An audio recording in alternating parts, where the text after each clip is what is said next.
Olá pessoal, tudo bem? Bom, já vou avisando, os temas que eu estou introduzindo nesse vídeo agora são temas relativamente ou muito repugnantes para algumas pessoas. Então quem não tiver estômago para atrocidades e a questão do canibalismo, nem vá adiante, não continue assistindo, tá? Muitas pessoas que acessam meu canal, ou que estão inscritas no meu canal, pedem para eu falar sobre psicopatas, sobre psicopatia, transtorno de personalidade antissocial.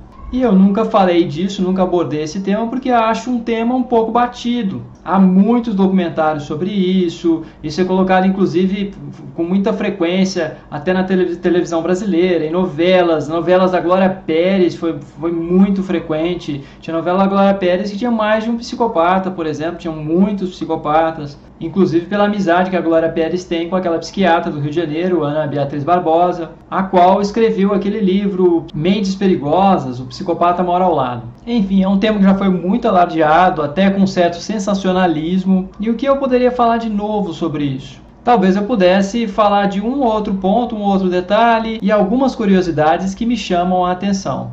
Um ponto que obviamente é muito bem enunciado pelos psiquiatras, mas que as pessoas costumam esquecer, é que os psicopatas, de modo geral, não são agressivos. De modo geral, as pessoas com transtorno de personalidade antissocial são pessoas que são trapaceiros, farsantes, quebram regras, passam as pessoas para trás, enganam, traem, aplicam golpes, prejudicam pessoas, são impulsivas, acabam colocando muitas vezes com sua impulsividade a sua própria vida e a vida do outro em risco e tem pouca sensibilidade para a dor, para o sofrimento do outro. Daí a facilidade para trapacear, para ferir, para destruir a vida das pessoas. Então a maioria não é violenta, não chega às vias de fato, porém, vamos dizer aí que para as classificações internacionais dos transtornos mentais, os psicopatas são os canalhas, as pessoas sem caráter, e que isso de alguma forma configuraria aí o que chamam de transtorno de personalidade, que é alguma coisa que acompanha a pessoa mais ou menos durante toda a sua vida. E aí todo aquele debate acerca dos transtornos de personalidade, se eles seriam de fato transtornos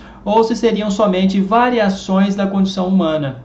Uma confusão que pode ser muito comum é a de se afirmar que psicopatas não sentem culpa, por exemplo. E aí há uma imprecisão cometida por alguns, porque culpa e remorso todos sentimos em contextos que variam de pessoa para pessoa. O psicopata não sente culpa ou remorso em relação ao que ele pode ter causado de danos para outras pessoas. Porém, ele pode sentir muita culpa e muito remorso se esse dano for causado a ele mesmo. Se ele for pego com a boca na botija, se ele for pego em flagrante, se ele falhar na execução dos seus crimes, na execução dos seus delitos e for pego, se ele de alguma forma não conseguir manter isso fora do ciclo de punições para o qual ele costuma ser mais insensível do que a maioria das pessoas. Acho que o psicopata sente culpa sim, sente culpa quando o plano dele, quando o golpe dele falha e ele é pego. Obviamente não é sempre assim, porque alguns psicopatas vão se orgulhar de seus crimes, vão se orgulhar de seus delitos. E o medo das outras pessoas em relação a eles também pode, de alguma forma, intensificar ou fazer com que eles se sintam gratificados por fazer o que fazem. Pessoas com medo podem fazer, muitas vezes, com que eles se sintam mais poderosos, mais fortes. E pessoas com medo, de alguma forma, facilitam as coisas, porque são pessoas que costumam obedecer. E obedecendo, o psicopata consegue o que quer. Pessoas com medo, então, muitas vezes, fornecem de fato, dão de fato mais poder para o psicopata. Eu me lembro um pouco aí de Marquês de Sade, não que ele fosse um psicopata, não sei, não é o caso, não vem ao caso agora. Mas eu lembro de uma expressão em Marquês de Sade que era mais ou menos a seguinte: a privacidade é o espaço para o crime, o quarto, a alcova é o espaço para o crime. O que ele queria dizer com isso? Queria dizer o quê? Que na privacidade você faz o que você quer. Na privacidade você ultrapassa barreiras morais e muitas vezes até mesmo barreiras legais. É interessante porque muitos psicopatas são muito inteligentes e também têm muita autoconfiança no sentido que nunca serão descobertos. A completa confiança de que não serão descobertos, de que não serão punidos, afasta, torna mais distante a culpa. Como se produz um psicopata? Quais são as causas da psicopatia? Eu não sei quais são todas as possíveis causas da psicopatia e como está o estado da arte nesse sentido, mas posso trazer aqui para vocês e falar para vocês de uma perspectiva teórica que eu aprecio, a qual é da análise do comportamento. Segundo essa perspectiva, há 3 eixos necessários de análise para se pensar em determinantes do comportamento. São o eixo filogenético, ontogenético e o cultural. A filogenia diz respeito à história evolutiva, à história da espécie e à composição genética. Se a filogenia diz respeito à história da espécie ou das espécies de alguma maneira, a ontogenia diz respeito à história daquele indivíduo, daquele espécime.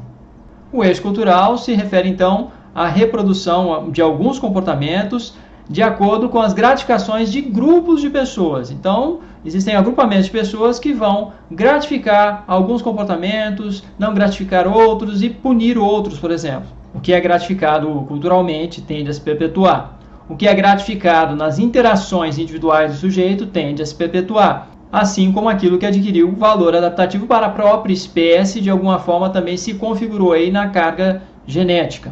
Uma análise completa deveria contemplar sempre esses 3 eixos de determinação, e eles possuem uma dinâmica de implicação um com o outro. Uma curiosidade é que uma vez eu estava com o pessoal da análise do comportamento e estávamos debatendo sobre como criar um psicopata. E aí a questão toda da ontogenia, quais as experiências de vida do sujeito que poderiam de alguma forma irem modelando, produzindo um psicopata. E o debate era todo acerca de algumas construções hipotéticas que as pessoas estavam fazendo para dizer como se produzia aí esse tipo de sujeito. Imaginaram a situação de uma criança que sempre batia nos amiguinhos, nos eventos sociais, na escola, ela sempre batia nos coleguinhas e o que ela tinha em casa? Ela não tinha uma atenção antecipada dos pais e tinha somente essa atenção dos pais após ter agredido seus colegas. Imaginem alguns pais ausentes, pouco atenciosos, um pouco negligentes, que quase não têm contato com a criança, quase não estão juntos ali com a criança e vão estar juntos de alguma maneira somente após ela ter agredido um colega numa festinha, por exemplo. E a simples presença dos pais, o acompanhamento pode ser muito gratificante para uma criança. Entre um tapa e um beijo. Entre um tapa e nada, um tapa. E em alguns casos isso é muito verdade. Voltando àquela construção hipotética, aquele experimento mental da criança que bate nos coleguinhas, acabou de bater no colega, e o pai vem, senta, conversa e vai nessa hora tentar explicar alguma coisa, mostrar que não está certo, nessa hora é que ele se mostra presente. Então, agredir os colegas, bater nos coleguinhas, tem como consequência a presença dos pais. Se esse for o caso, a tendência é que essa criança continue a agredir outras crianças. Mas aí esses pais, de repente, descobrem ou recebem a instrução de que estavam gratificando esse comportamento da criança. E podem tentar colocar em extinção esse comportamento, como simplesmente não gratificando, não dando atenção para a criança quando a criança faz isso. Ele está batendo no coleguinha? Não vamos dar atenção. Não vamos fazer com que ele consiga o que ele quer, chamar a atenção com isso. Mas logo após a extinção, logo após um comportamento deixar de ser gratificado, a tendência é a produção de uma variação, de uma variabilidade de respostas. A gratificação foi perdida e o sujeito passa a se comportar de uma maneira variada, passa a variar seu comportamento para ver se consegue retomar essa gratificação perdida. Em muitos casos, o sujeito aumenta a magnitude de alguns comportamentos. No caso aí da criança, ela, por exemplo, poderia passar a agredir com mais intensidade seus colegas. E aí, agredindo com mais intensidade, por exemplo, vamos supor que começa a ter o quê? As outras crianças começam a exibir ferimentos, alguns ferimentos muito visíveis, começam a ter sangramentos ou coisas similares. E aí, quando essas crianças estão muito feridas ou estão tendo até mesmo sangramento, os pais vêm correndo, socorrer, vêm correndo de alguma forma, dar atenção, de alguma forma aquela criança consegue chamar a atenção quando ela consegue arrancar sangue dos colegas. Imagina um sujeito que precisou ferir gravemente algumas pessoas para poder chamar a atenção, para poder obter algumas gratificações, para poder se sentir mais poderoso, superior, mais forte, mais digno. E dessa forma, por meio da ideia de condicionamento respondente, nós temos 2 tipos de condicionamento, operante e respondente. O condicionamento respondente diz mais respeito a um pareamento de alguns estímulos. E aí o que ocorre por meio desse tipo de... Vai haver possivelmente um pareamento de ferimentos graves de pessoas bem feridas, machucadas, destruídas, desfiguradas, ou sangue, com recebimento de gratificações. Então, há um pareamento entre o quê? Entre alguns elementos que de modo geral despertam rejeição nas pessoas. Nesse sujeito vai despertar prazer. O próprio sangue pode despertar prazer, o próprio ferimento do outro pode despertar prazer, a visão de pessoas feridas pode despertar prazer, porque costuma vir acompanhada da sua gratificação. E assim vamos produzindo alguém que de certo modo tem prazer em ter sangue nas mãos, prazer em ferir outras pessoas, prazer com o sofrimento alheio, pois isso vem acompanhado de algumas gratificações para si mesmo, de algumas estimulações prazerosas para si mesmo que foram pareadas com esses ferimentos produzidos no outro. Esse tipo de divagação, esse tipo de debate que eu tive com alguns colegas na análise do comportamento foi algo assim, de fato, assustador, interessante, porque em termos teóricos isso é perfeitamente possível e muito plausível para explicar esse tipo de comportamento, para explicar o gosto que algumas pessoas têm em ferir as outras, em fazer com que outras sofram, ou até mesmo gosto com esse contato tão destrutivo e atroz com o corpo do outro. E agora pense um pouco nos criminosos mais cruéis, os mais atrozes, que produzem os atos mais cruéis e atrozes. Em uma localidade muito violenta, em uma comunidade muito violenta, os sujeitos que se mostram mais atrozes são aqueles que são mais respeitados, são aqueles que obtêm as maiores e melhores gratificações. Por isso que a minha impressão é de que uma cultura muito violenta é a que tende a produzir os maiores psicopatas, os psicopatas mais atrozes. Por outro lado, eu acho interessante também voltarmos um pouco para a psicanálise, para Freud. Eu me lembro muito bem, lendo em Freud, ele falando que o canibal, vamos usar o tema do canibal, que o canibal só se alimenta, só vai ingerir, só vai se alimentar de quem ele gosta, do que ele gosta, do que ele quer para si. Para Freud, tudo aquilo que nós desejamos, de alguma maneira, nós tendemos ou desejamos também colocar para dentro. E o que nós não desejamos, colocar para fora, expulsar. Mas o canibal faria isso de uma maneira muito primitiva, em um funcionamento psicológico muito primitivo, onde ele literalmente ingere aquilo que ele deseja se parecer, que ele deseja ser, aquilo que ele gosta, e aquilo que ele gosta ali representado fisicamente numa pessoa.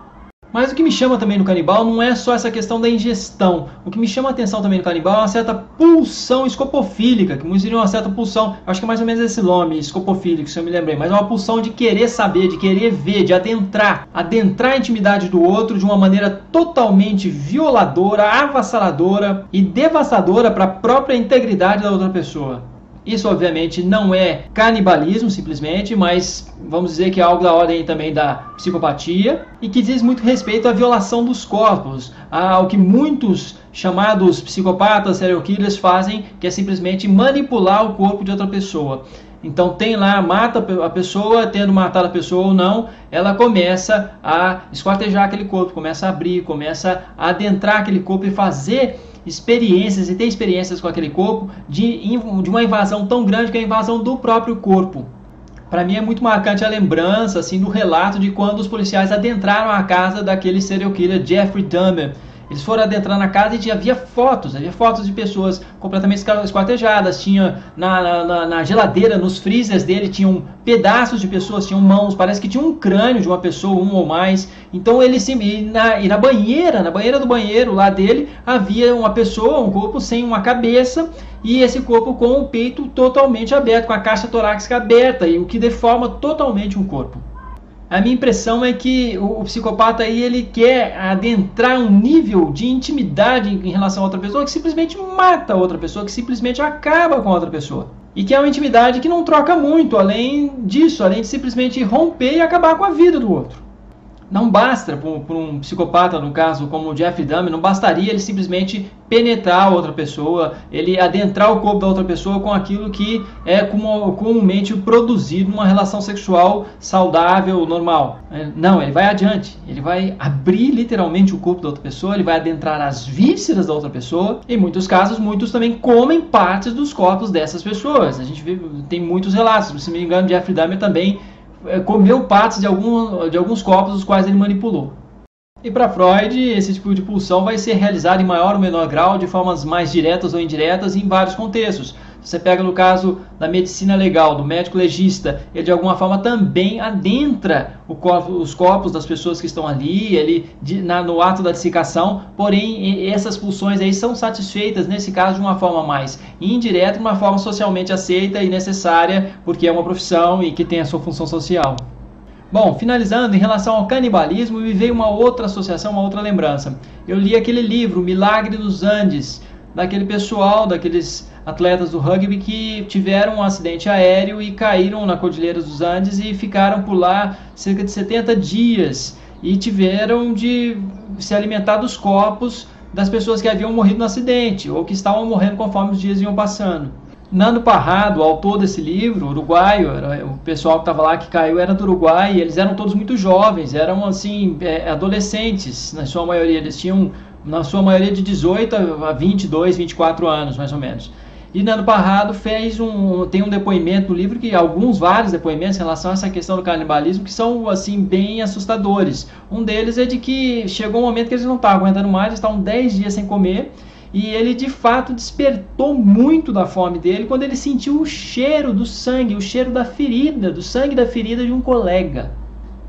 Esse pessoal que caiu nos Andes, dessa equipe de rugby, nunca, em sua maioria, diziam que a carne humana era bem ruim, que a maneira como eles estavam ingerindo, inclusive, era bem ruim, não era nada muito agradável, mas não tinha outro jeito, e é o que pôde mantê-los vivos durante 70 dias, mais ou menos. Por outro lado, essa questão da alimentação e da carne, dela de fato estar crua, dela ser produzida no sentido de cozida, assada. Eu, conversando com outro amigo da área de biologia, esse amigo manifestou uma certa curiosidade, eu já havia acabado de ler o livro, e ele perguntou, escuta, e como é que é isso, né? Porque esses caras se alimentaram com carne crua durante muito tempo, e a carne crua tem um apelo muito forte, um apelo gustativo, um apelo talvez aí da nossa composição biológica mesmo, um apelo muito forte. Esse colega biólogo dizia, depois que o sujeito come carne crua, ele não quer comer mais a carne assada, a carne preparada, cozida, porque há um apelo maior, um apelo natural maior no sentido da carne crua e do próprio sangue. E aí eu me lembro de pessoas que preferem a carne sangrando e acham que é muito mais saborosa, muito mais macia. E como é que são essas associações e como é que é isso em nós, né? Eu estou falando aqui de temas que são, de modo geral, muito repugnantes. Então, a agressividade, a atrocidade que ultrapassa as fronteiras morais, legais e muitas vezes até do absurdo, e também no caso o canibalismo, que é se alimentar da própria espécie, se alimentar de seres de sua própria espécie, de corpos de seres da sua própria espécie. E a minha impressão também é que não tem como adentrar esses assuntos sem despertar um pouco de rejeição também. Então, como eu já avisei lá no início, quem não tivesse estômago que nem começasse a assistir, ok? Bom, gente, foram somente umas curiosidades, foram somente algumas reflexões bem breves para introduzir, para despertar, para estimular a reflexão em vocês. Não trouxe nada aqui, como na maioria dos meus vídeos, se não em todos, nada de conclusivo. Eu trouxe somente alguns elementos para despertar, para instigar a reflexão, o pensamento. É isso, meus amigos. Obrigado. Até a próxima.